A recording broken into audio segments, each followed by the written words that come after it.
உம்முடைய கையில் அவையை ஒப்புவிக்கிறேன் மகாசத்திற்கு சொன்னார். இப்படி சொல்லி ஜீவனை விட்டார்.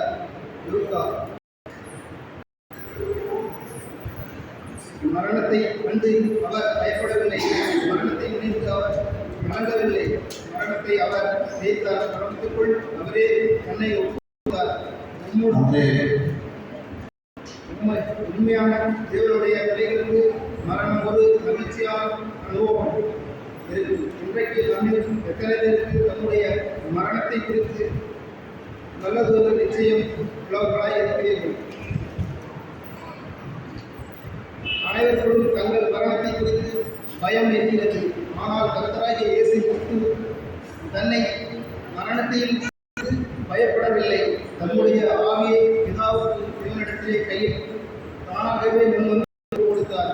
அதுக்கு ஒரு அருமையான ஒரு அனுபவம் பாருங்கள். தெரிவித்துக் கொண்டே நான் பரலோகத்தின் ராஜ்யத்தில் பிரவேசிப்பேன் என்று உங்களால் சொல்ல முடியுமா? யோசித்து பாருங்கள்.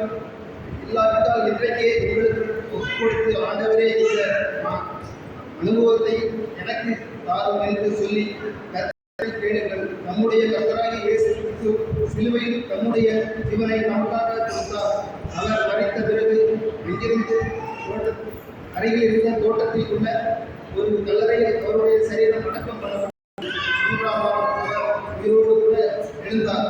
நமக்கு சிலுவையில் மரித்தார். நம்முடைய இயேசுராகிய இயேசு கிறிஸ்து இன்றைக்கும் உயிரோடு இவ்வளவு காரியங்களையும் சிலுவையில் நமக்காக செய்து முடித்து கர்த்தராகிய இயேசு கிறிஸ்து இன்றைக்கு நமக்கு அற்புதம் செய்து நம்மை ஆசீர்வதிப்படியாக நம்மை மத்தியில் இருக்கிறார் என்று வாக்கு கொடுக்கிற கர்த்தராகிய இயேசு கிறிஸ்து உங்களோடு கூட இருக்கிறார். உங்களை ஆசீர்வதிப்பாராக. ஆமென்.